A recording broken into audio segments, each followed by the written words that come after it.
In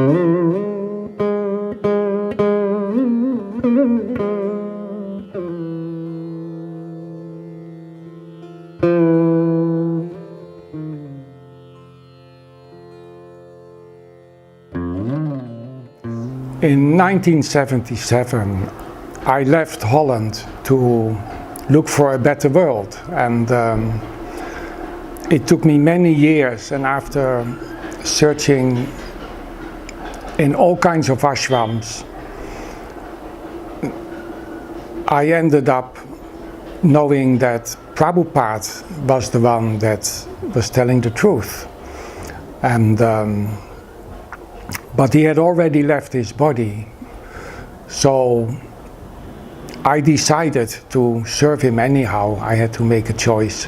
I was 40 years by that time, and I was requested by Surabi to help him to build Prabhupada's Pushpa Samadhi in Mayapur, and I did that, helped him. We went to architects together, and Krishna Swarup, who became the specialist in concrete, did his part. Surabi was usually in Delhi, and I did all the shopping and set up the engineering and the construction for anything else apart from the concrete. So I went out, I bought brick factories and built the terracotta factory, which went to Anneke Dunderby, who became the director there. And so together as a team, we worked, the art department, the engineering department, with also the specialist Krishna Swarup. And once it was finished, everybody started claiming everything, and so I thought it was time for me to move on, but I felt that I had done something for Prabhupada. So again I traveled through India for many years, and I could not commit myself apart from surrendering to Prabhupada, who wasn't there anymore. And I did want to do service, so I ended up preaching to people about Vrindavan, where I'd never been. And then I thought, you know what, I have to go to Vrindavan too. So I preached myself there. And I came to the Krishna Balaram Mandir, and for 2 years, this was in 1990, and for 2 years I did my very best to do service, but there was no place for me. And lots of things were promised, but nothing happened. And they did like me and other people, so they all placed a group of people in Kirtan Ashram, and it was quite a large group. And in the end, that group, all of us, ended up visiting Narayana Maharaj, our Gurudev. And so Prabhupada selected us, put us in that Kirtan ashram, and we all ended up over there. And they didn't want us in the main ashram. So, and this was without anybody telling each other that we liked Narayana Maharaj. So then I went to Mathura to meet Narayana Maharaj for the first time. I went up the stairs to his room, and he was sitting with his back to the window. And I couldn't see his face, but I felt this enormous charge in my heart. And it blurted out of my mouth, "You're my guru." And I didn't even, only saw his outline. And he said, "How do you know?" And I said, "My heart tells me." He said, "Oh, in ISKCON, so many qualified people, why do you want to have me?" And I don't initiate anybody. And I said, "Well, if you don't initiate me, I'll be without guru. I don't want to accept anybody else." And so for 6 months I hung around, and there was a change of management in ISKCON, and people who used to visit him were sent back to America, and a new layer of management came in charge, and we were not allowed to go to Narayana Maharaja anymore. And the day I heard that, and this was in '92, according to my guru, who wrote me this letter that we're friends, and that since 1902 I've been assisting him. So I used that year, and I started serving. I wanted to help him I actually wanted to support his mission. All my misconceptions disappeared. I felt like a baby and near him. I had no idea where he was, but he was way, way up there, and with so much knowledge. And he did everything with affection. We used to sit there with a few people only. So he allowed us to come very, very close, and slowly I surrendered to him. He reeled me in, and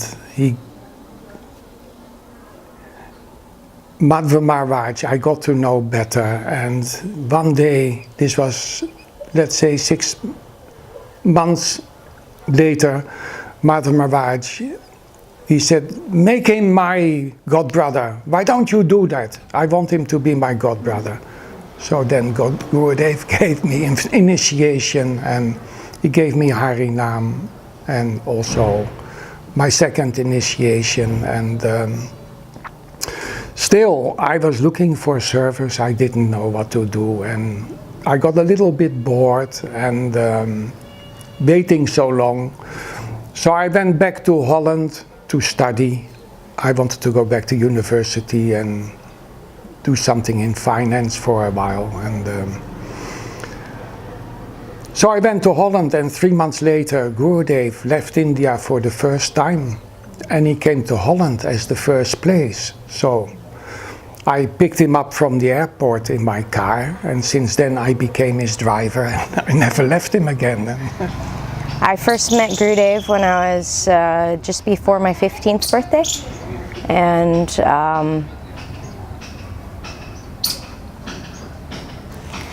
well, he stole my heart, really. And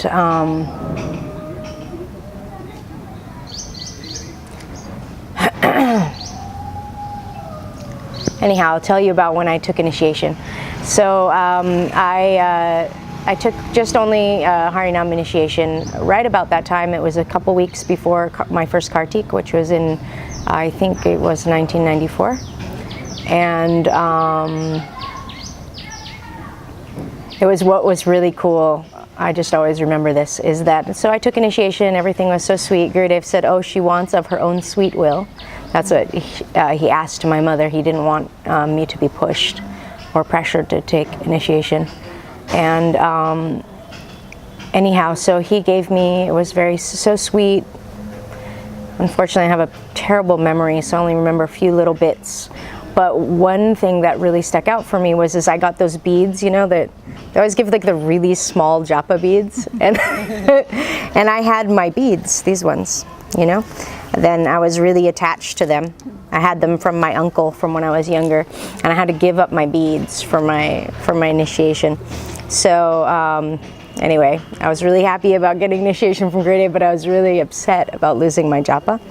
So anyhow, like maybe a week later or something, my sister took initiation, Jai Shri, and the whole temple had run out of japa beads. So they said, oh, just bring something you have, and Gurudev can chant on them. So then they like looked around the room, and then they're like, oh, this is the only spare japa. So they took my beads, right, and gave it to Gurudev for Jai Shri. Anyhow, and he was chanting on them, and he says, oh, this is very big, and my sister's really small, right? And these are too big for her. And then so he looked at me and he said, come on, and so he traded, and he gave me back my beads, right? And I had been hankering for them.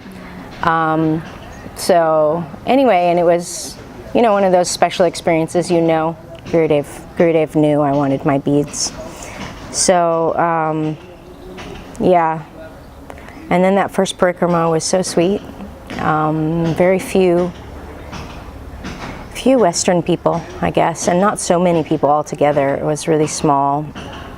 there were sometimes certain places that I remember, just like glimpses. I have a poor memory, but glimpses where Gurudev showed me something personally, like where he said, like this, and people weren't rushing around.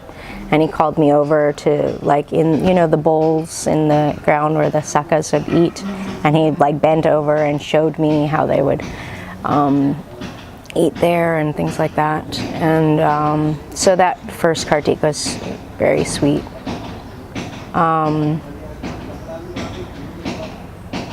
Yeah, India was hard then. There wasn't so many girls. It was hard being a girl here.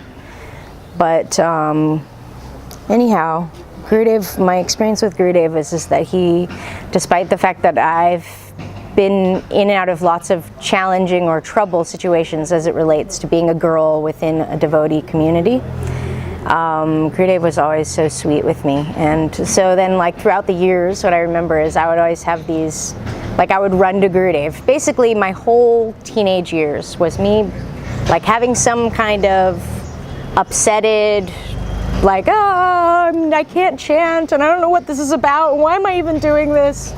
And I would, like, run to Gurudev's room and, like, I don't know why I'm here, I have no taste, I'm just here to hang out with my friends, you know, and I would have something with Gurudev. And one of the biggest impressions I guess I have from those experiences, he gave me a couple of instructions which I can share, but like one of the biggest impression that I have was he was always so encouraging, and he always told me, don't be hopeless, you know, that saying that he would say. And this is just my own personal take on it anyhow, was that Gurudev not only meant don't be hopeless, like in a positive kind of like don't be hopeless, but also in a, how I took it was also in kind of like an order, right? Because hopelessness is, it's not a good place. It's a place where like bad things come in, right?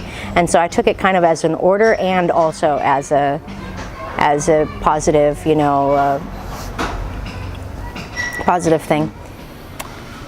Madhav Maharaj would go out for a walk in the evening sometimes with Brajanath Prabhu, and either Achyutananda Prabhu or myself, we would get to kind of sit with Gurudev while they were out. And I remember in Hawaii there were two like separate places, and we would stay in one place, and then Gurudev and Madhav Maharaj would stay in the other place with Vrindavan Prabhu.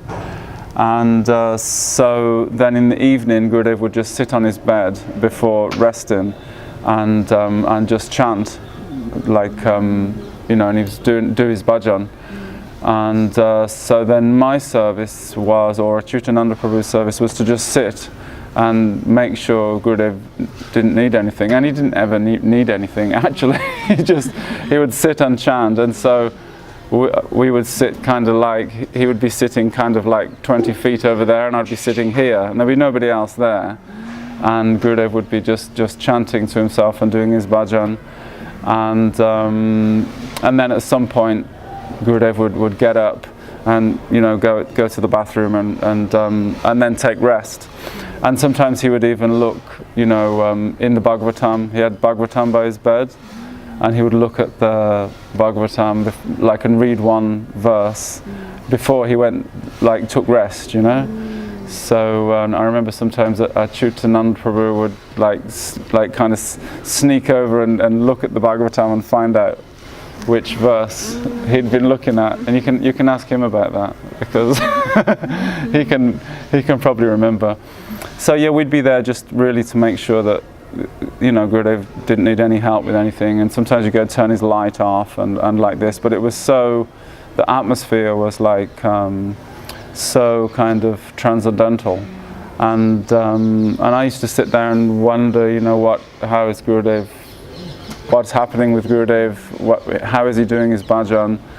And it made me realize, you know, that Gurudev never did anything for himself. He was always, even when he was doing his bhajan, you could imagine that he was, you know, I don't know, he's serving his Gurudev primarily and serving Radha and Krishna, but he was also serving his disciples, answering their prayers, and it used to just occur to me, I wonder what Gurudev is doing. You know, there's all different disciples all over the world doing their Gayatri, for instance, praying to Gurudev all at different times, and Gurudev's, you know, answering their prayers and responding. And so I realized, 24 hours a day, then Gurudev was just serving like this and doing nothing for himself. You see, with pure Vaishnavas, they don't have any desire for their own, you know, to do anything for themselves. And then all day Gurudev would be writing or, you know, answering emails with Brajanath Prabhu, or doing some kind of management, or even once I saw him do like a collection himself, because I think he needed some Lakshmi for the temple in Jagannath Puri. So he just said, okay, bring me the phone.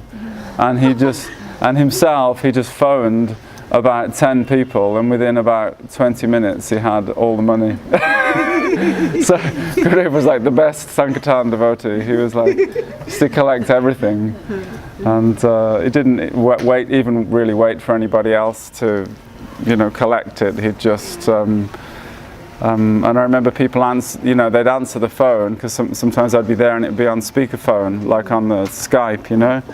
And Gurudev would say, you know, Haribol, this is Bhaktivedanta Narayana Maharaja. And the person on the phone would be like, oh my goodness, Gurudev, Jai Gurudev, Dandavats. And yeah, so like 20 minutes he'd got the whole thing done. I remember Shamarani Didi was really trying to get opportunity, you know, for me to go and see Gurudev. So I think it was she came and said, oh, Gurudev's in his room on his own, quickly go. You know, and I'm, okay, great, my chance is there, my opportunity. So I went, paid my pranams, and he was just standing there, and I said, so my first question, I said, I'd been in ISKCON for like 5 years without any guru, and so many had taken initiation before me, so I was really desperately trying to find guru like Prabhupada, but not easy to find, you know. So anyway, I was almost giving up hope, and so I said, I remembered this song of Narottam Das Thakur, Chako Dano Diloye Jame Jame Prabhu say. So, you know, your gurus, your eternal guru, birth after birth, like this, and devotees would say like that. I'm thinking, okay, so, well, who is my guru and how can I find him, you know? Then, so I asked Gurudev this question. I said, how can one find his guru? Like, how can one recognize who is his guru in this idea, you know? And then Gurudev, he gave it like a long answer. It was many years ago, so I can't remember everything, but I definitely remember one thing was very clear. He said, you cannot go and search and find Guru yourself, but he will come directly to you. He'll come knocking on your door. So when he said that, it was like, whoa, you know, and then I was like, oh. And immediately I thought, oh, I wonder if you are my guru, you know? So that idea was there, and then anyway, I think I asked this question. I said, oh, Gurudev, you were explaining the 4 types of anartas, and one of them you were explaining Hridoy Dabalya, weakness of heart. So it was like, I said, I don't really understand what this weakness of heart was.